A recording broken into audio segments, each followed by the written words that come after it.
Hi everybody, welcome. Tammy from Tammy's Homesteading Crafts. Today we're in the kitchen and I'm going to show you guys some of the things I make for holiday presents to give away to family and friends. If that is something that interests you, stick around.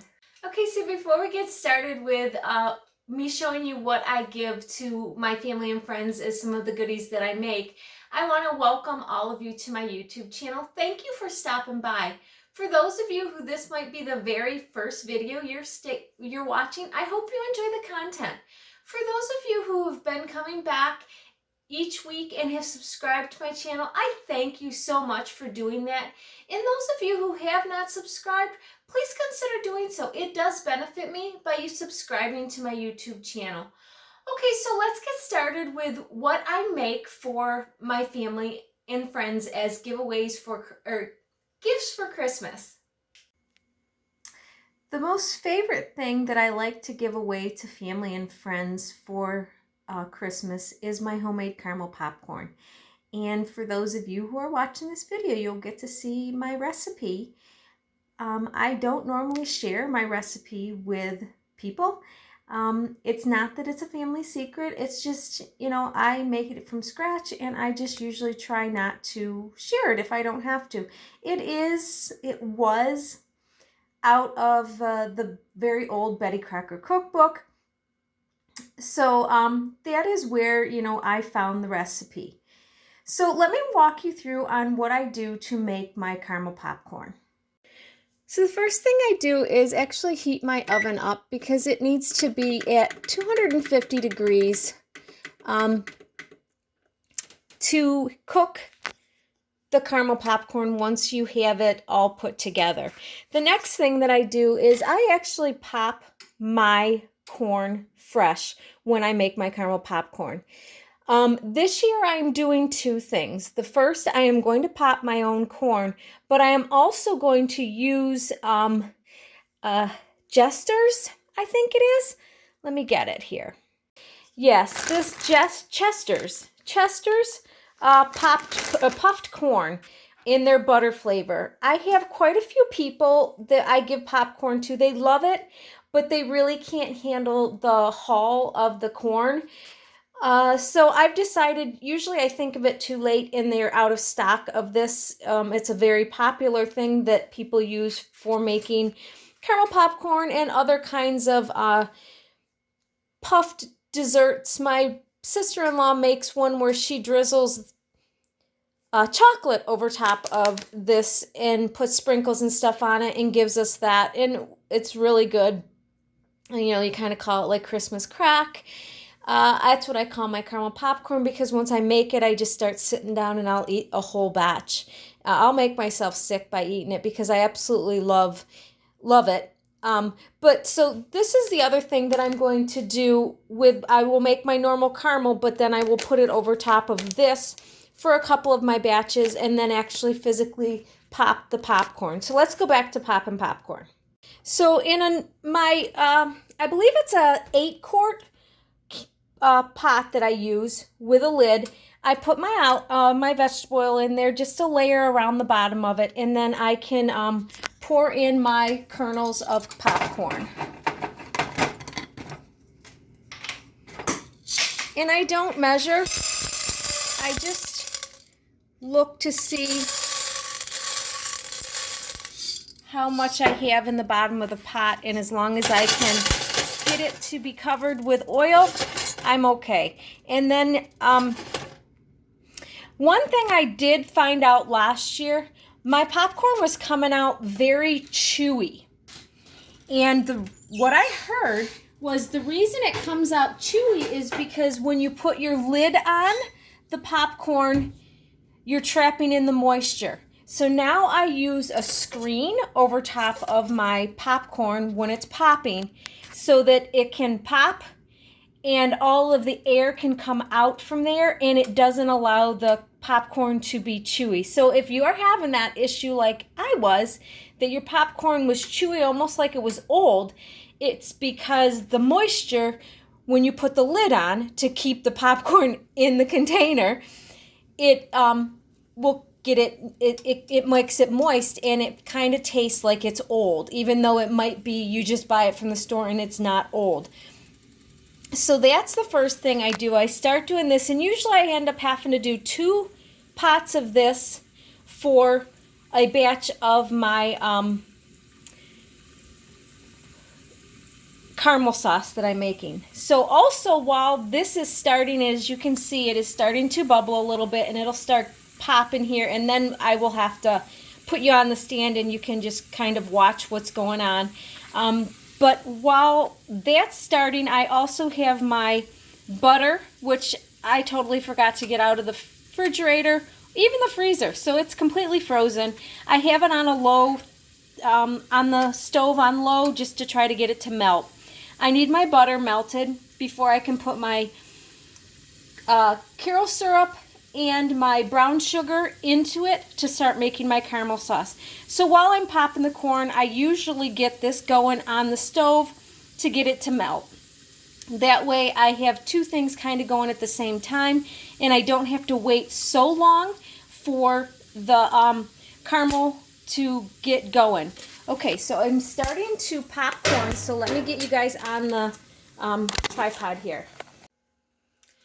Well, I'm not quite sure where we left off yesterday with popping the corn, because I got a visitor and I had to stop filming and just kind of go ahead and do some things. So I guess I'm starting back here with, got my corn on the stove, got my net over top of it, my screen over top of it to let the air out so that I can get this popped, and then I'll show you what I do when I pop my corn.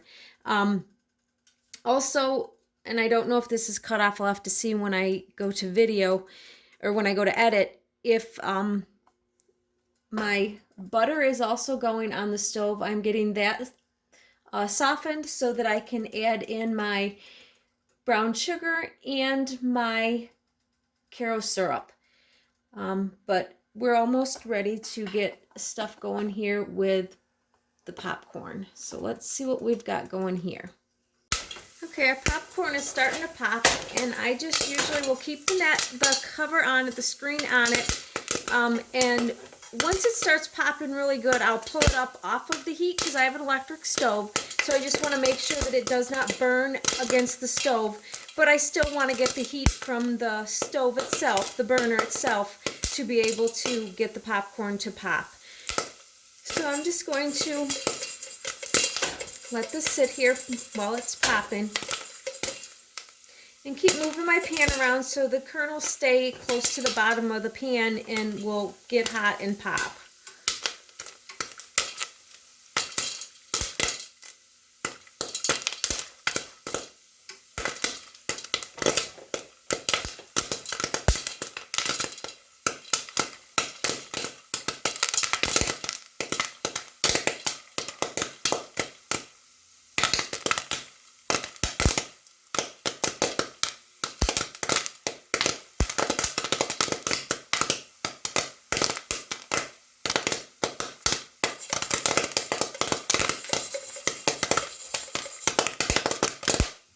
No.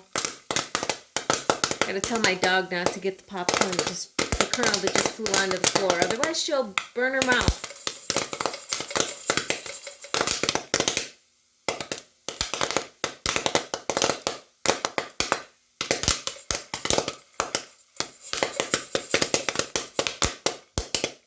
You can pretty much tell when it's almost done popping. I mean, there's still quite a bit popping here. You can hear it. But it'll slow down, and you want to pull it out of the pot before it sits there too long and actually burns. But as long as it's popping, and it's kind of like the same with when you find it in the microwave. When it stops popping in the microwave, you need to pull it out so that it won't burn. Same thing here, that you want to make sure that it doesn't burn. Although I do have it off the heat, and it's just the heat of the pot right now that is keeping it burning. There is some heat coming from it, but it's not right on the burner. But it's pretty much toned down from the amount of popcorn that I have. So I'll just take it and dump it into my pan over here. Now, the one thing that I do is I take a paper towel and I will wipe out all of those kernels because I don't want those kernels to burn on the next batch that I do. And then I will get another batch going in the pot here. Okay, put that back on my burner. That's nice and warm. Put a little oil in there. And then pour my corn in. And don't forget to put your screen over top. Just give it a little shake so that, actually I probably can put a little bit more popcorn in there. I might have had a little bit too much oil. There we go. Okay, and let that start popping again.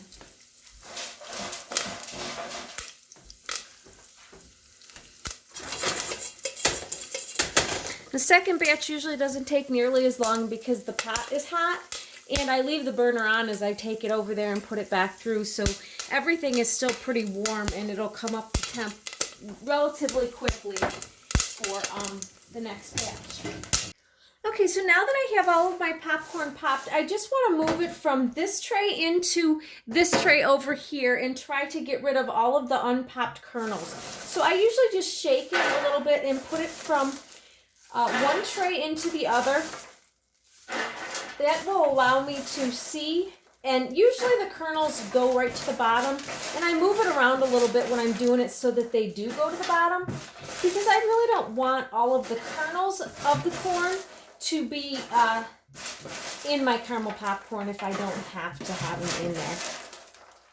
So I'll just go through that and divide all of this, and then I just dump this, what's left that are kernels and stuff of unpopped corn or half popped kernels or stuff. I will throw them into the garbage to get rid of them.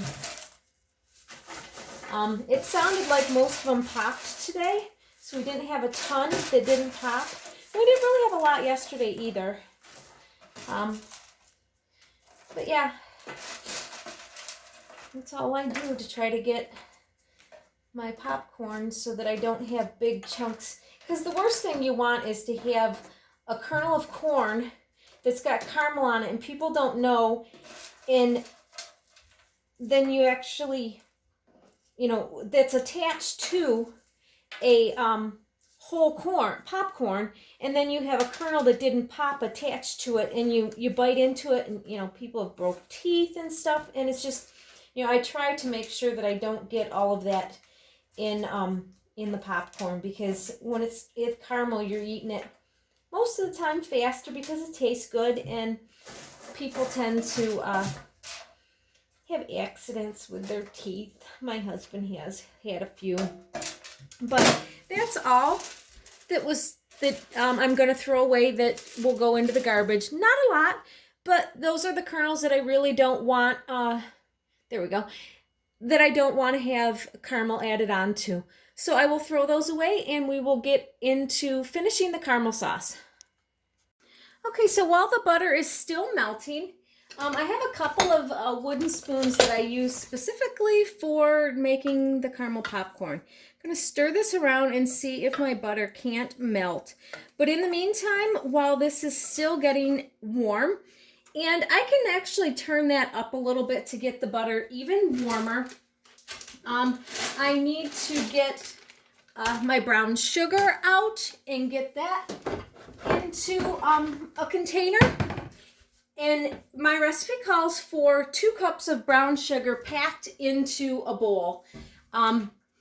So I'll just get my measuring cups out here, and then it calls for a 1/2 cup of the Carol syrup, and then a teaspoon of each vanilla, salt, and soda. Now I did use unsalted butter.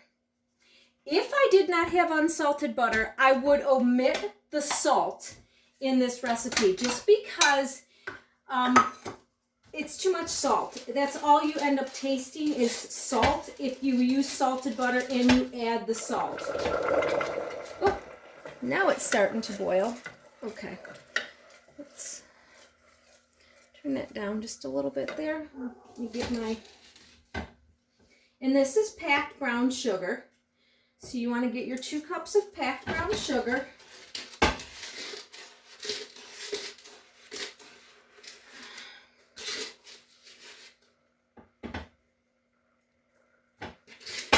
So usually I have this all put aside. Okay. So I can put my packed brown sugar in there. And then it's a 1/2 cup of Karo syrup. So you want to stir that in.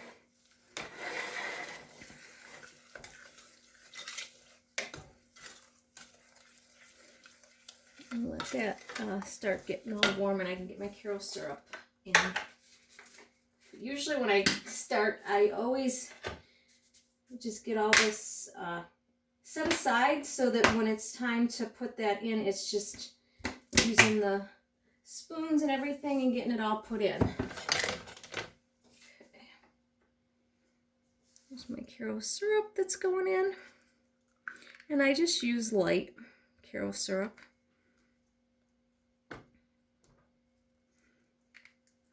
Make sure you get it all out of there because you do need it all. Okay, so we can stir that in really good, and then we'll turn the heat back up. We got to bring this to a boil.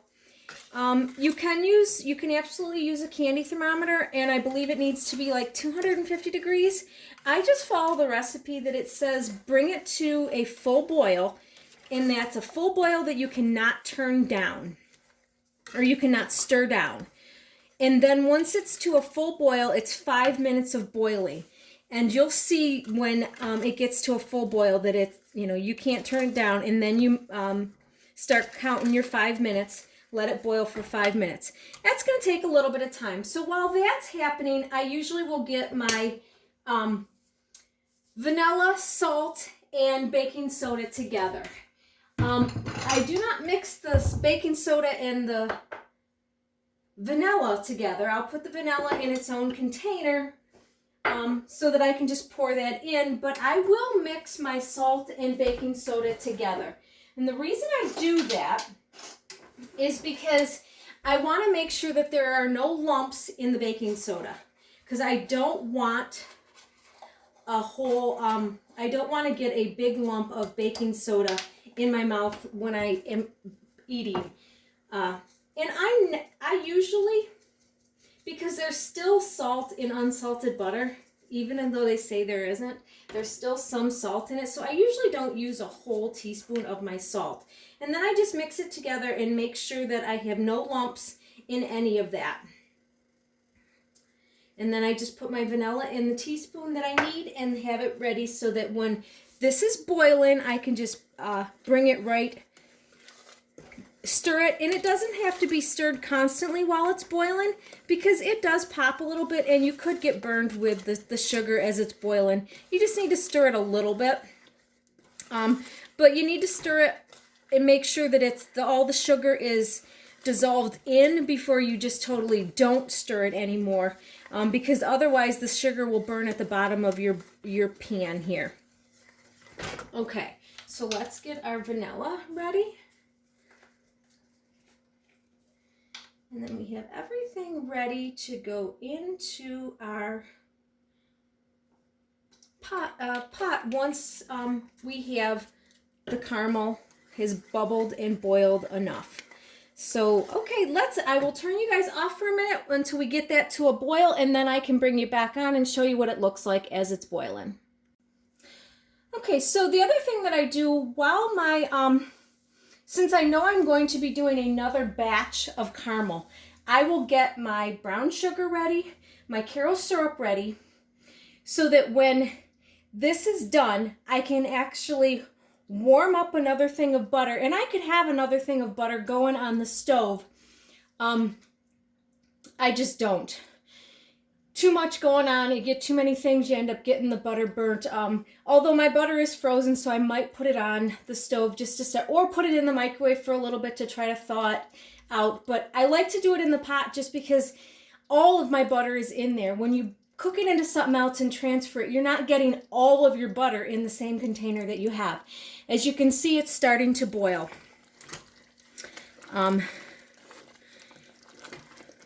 And this is, I have it only on 6 for this. You don't need it at 9, 10 for this to boil. It will do its thing on 6 or 7. But I can actually kind of stir down that boil. It doesn't keep, you know, it's boiling a little bit. It's almost there to the point that you can't stir it down. But when I stir, it kind of goes away a little bit. So we're going to let it boil a little bit longer. I am going to get some more brown sugar ready for the next batch that I'm doing. While that is getting ready to come to a boil. Okay, so now you can see that it's a real good boil. This is the boil you want because now I can't cook that down or stir that down. So now I'm going to turn my timer on for 5 minutes of this boiling this hard. Let's get the timer going. Okay, I have my timer going. You don't have to stir it the whole entire time. You can stir it a little bit here and there. It's not a big deal.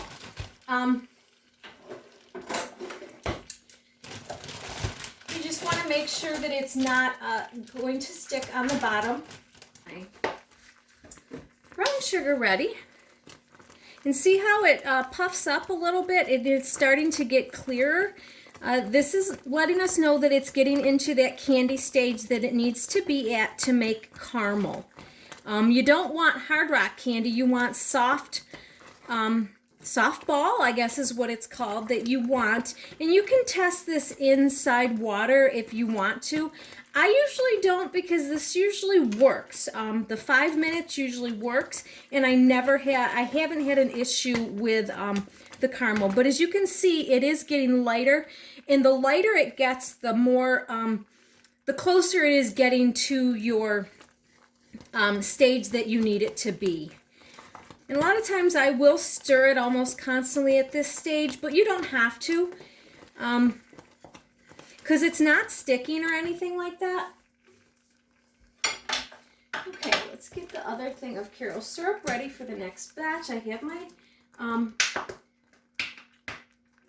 brown sugar ready. Okay, got that poured out and ready for the next batch. Okay.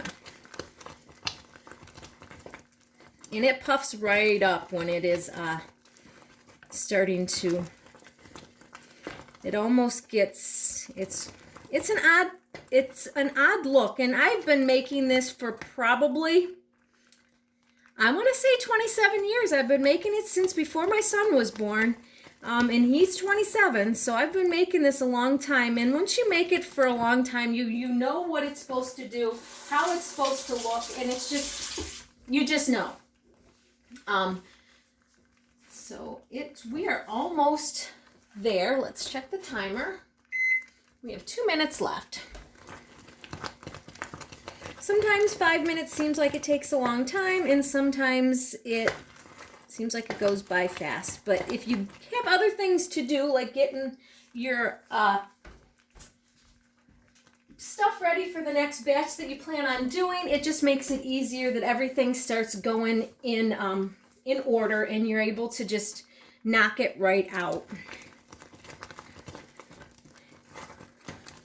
Now, once I get ready to put my baking soda and vanilla in, it rises when you put the baking soda in. It foams up on you. I usually leave it on the heat, but I turn the heat off. As it goes to, the timer goes off, I'll turn the heat off on my pan, and I will leave it here. If it feels like it's too hot for me, then I will sometimes take it off the burner and set it next to it on the stove. But on a 6 or a 7, it's not really, I mean, you're medium heat. You're not like you're on high heat and it's just going to burn anything.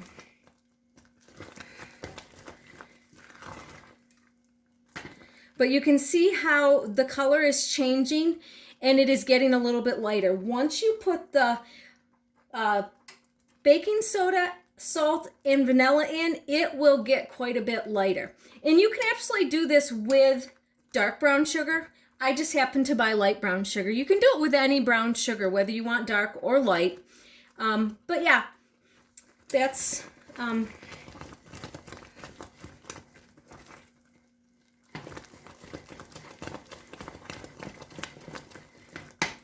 we should be almost ready here for the timer to go off. Yep. Okay, our timer went off. Let's turn our heat off. And we are going to add our baking soda and baking powder mix. So I have it here, and I've gone through and tried to get all of the lumps out of it so that they're not in there. And I just sprinkle it around so it gets on all of the stuff so I can mix it in easy. And then your vanilla you dump in. And once you do that, you start stirring, see how it bubbles up a little bit. You want to stir this so that it stirs in and you get it all mixed in. And you can tell because now it's really light. So now once it's really light, you can tell you've got your stuff all through it and it's doubled in size. So now we're ready to put that over top of our popcorn that we have. So let's go over here to the table. And let's, okay, so here's our caramel. Let's take up to the top of the thing and we're just going to pour it into this pan.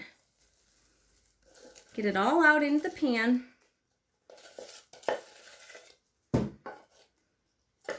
And I used to think you had to be really fast at doing this. You really don't have to be. I mean, you want to get it out of the pan once you got it off the heat. Be very careful because that is very, very hot caramel. You do not want to get it stuck to yourself. So take your time at stirring this in. And we actually put it in the oven so that we can get it onto all of the other pieces. But you try to get it stirred on most everything you can while you have it out here. You can just try to stir it in as best you can and get caramel on all of it. Try not to keep a ton of caramel on the bottom or the sides. Try to make sure it's on all of the popcorn. Okay. Well, that looks like it's stirred in there pretty good. So now we're just going to stick this in our 250-degree oven, put our timer for 15 minutes, and we are going to stir it at 15 minutes. Okay, so let's get this in the oven. Okay, so we're going to get our pan cleaned up and get that ready for the second batch of caramel to go on this batch of puffed corn that we have. Knowing that we have a little bit of time, because when you start doing the caramel popcorn, you want to actually, when you put it in the oven, you want to make sure you put it in the middle of the oven, not close to the bottom, but in the middle of the oven. That way it doesn't get too hot or too cold. The middle of the oven will keep it nice and warm. We just want to keep it warm so that we can get the caramel to go all the way around on almost every piece of popcorn. You know, have you ever had popcorn when you got a bunch of it that didn't have any caramel on it, and then some of it had so much caramel that it was just too sweet? Well, this is what we're trying to avoid, is by keeping it warm, we're trying to allow it to put the caramel on all of the pieces of popcorn. So while that's going, we're going to get our pot washed, get the butter back on low, or just let it sit in the pan, because once you wash the pan will be warm. We'll be able to put the butter in there and it'll start to soften and get that softened. The other thing that I'm going to show you that I do while, one of the things that I do is I do the pretzels. I will do the pretzels with, I do Rolos on my pretzels. So that's the other thing. I can put that down on the table, my sheet of my cookie sheet with some parchment on it, and put the pretzels on there. And of course I have to unwrap all of the Rolos because, you know, they don't have full-size Rolos that are unwrapped. The shareable ones, there's only a small amount in there and they are smaller. And I had a little bit bigger pretzels, so I wanted the full-size Rolos. So I have to sit and actually take some time to open Rolos. But we're going to do that, and then I will show you how I do those for presents. So when I do my pretzels, I usually will put parchment on my cookie sheet. Of course, it never fits. I never get the right size of parchment, and it's always too long, too wide, something, too narrow. I never get the right size. Doesn't matter. I can measure and I still won't get the right size. Okay.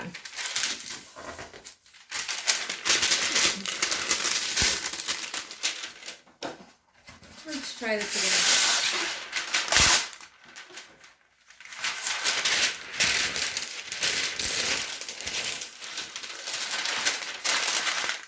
Cannot roll up.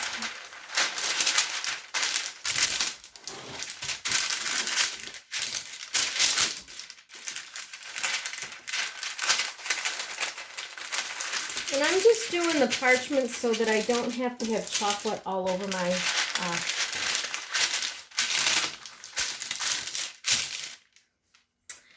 cookie sheets, if I could think of the word. And then I get this big thing of pretzels at Sam's. Usually I'll use the little butter pretzels, but I bought these a while ago and we haven't eaten them. So I was like, you know what? If I buy full-size Rolos, it'll be fine. So you just take and you put your pretzels on a cookie sheet. So this is what takes the longest time, is to lay these out on your sheet so that you can put your Rolo on top of them. And of course, I still have to open my Rolos. But this is where, if you have kids to help you, you set them up with this kind of project and let them put these on the cookie sheet so that you can, of course, any broken ones I usually take off. Those go back in the container and we use the broken ones.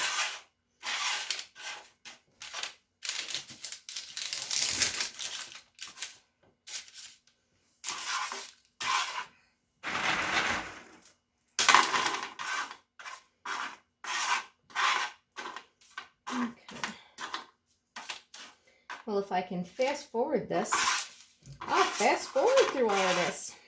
So I actually do two different kinds. I will do the Rolos, and then we get these peppermint truffle Hershey Kisses, and it's got green truffle on the inside. If you like peppermint, these are really nice, and of course the Hershey's Kisses melt well, and the peppermint on the inside is nice and soft. So usually I'll do two trays. I'll do one tray of Rolos, and then I'll do another tray of the peppermint truffles. What I do is I put the whole tray of pretzels, and then I will put a Rolo on each one of them. I'll put them in the oven for just a few minutes. Since my oven is on 250, it's not a bad thing. I'll just stick it in there for a few minutes, bring it out. When I bring it out, and it's probably maybe 4 or 5 minutes, I put them in there, just enough to soften. And then I will put another pretzel on top of that and push it down so that it kind of softens a little bit. Not too hard, because I don't want to lose all the chocolate through it. And you don't want to do them too hard or too long, so that they melt and the chocolate melts right on through it.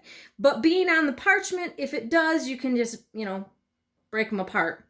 But yeah, that's what I do. So I'll finish loading these on here and open all of my Rolos and get those ready. And then I will get another tray ready for the truffles and get those done.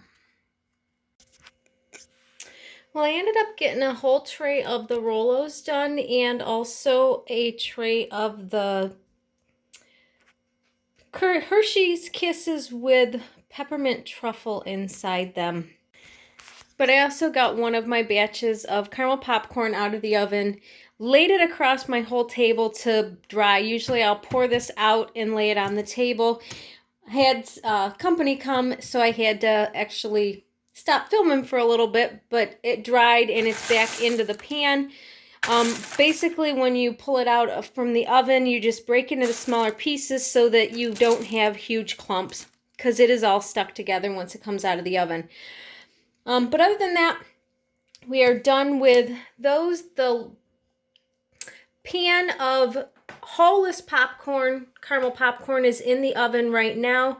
Hopefully won't get sidetracked and I'll be able to show you what that does when it comes out of the oven and how I separate it onto the table to let it thaw, to let it cool off so that you can package it into the containers that you want. But so far I'm done with this batch of candy and this batch of caramel popcorn. So this is what it looks like when you pull it out of the oven. I've taken it and I've taken my hand and I've pushed it all out so that you have like individual pieces as much as you can. That allows you not to have a whole bunch of big pieces, and you only, you know, when you're eating, you can just get one piece instead of a big chunk of, you know, like this is a big chunk and you break it off and get smaller pieces. So that's all you do, and then you just let it cool. So that, because it's still a little warm when you're touching it right now, but just let it cool, and once it's cooled, you can pack it up into containers, Ziploc bags, however you want to store it. It stores really well in Ziploc bags, and it also in containers. But that's how I do my caramel popcorn, and then of course all of the pretzels are done as well. They have been packed up. But those ones are done, and there's a couple of more pretzels that I'm going to do, and maybe I'll show those tomorrow. Well, guys, that is it for today's video. That's just a couple of the things that I do for family and friends as giveaways for Christmas. I do my caramel popcorn, and then I do some kind of candies. I also have some other chocolate candy that I'm going to be doing, you know, the dipped chocolate pretzels. I just don't have time to do a video when I'm doing those ones, so they'll get done and be given to people for Christmas. But I just wanted to show what a couple of things that I do for family and them for Christmas. Well, that is it for today's video. I hope you guys enjoyed it, and hope maybe you'll try to make your own homemade caramel popcorn for friends and family. This year, like I said, was done a little different, where I used the puffed corn for a couple of the batches, and that just makes it so that those people who don't have, who can't have popcorn with the hulls, you know, are able to enjoy the caramel popcorn. Also, you don't have to pop your own corn like I do on the stove. We used to have an air popper, which was really nice because you would just stick it in the popcorn in and the air popper would pop it out. That was always really nice to use. But you could use microwave popcorn if you aren't able to pop your own corn. There's other ways of going about it. I mean, there's the light popcorn that they have in the store that is light butter. You could use that also. There's many different things you can do. You don't have to pop your own corn. It's just that's the way I was taught to do it, and I really enjoy doing it that way. So, okay, that is it for today's video. I hope you guys enjoyed, and as always, I will see you on the next one. Bye!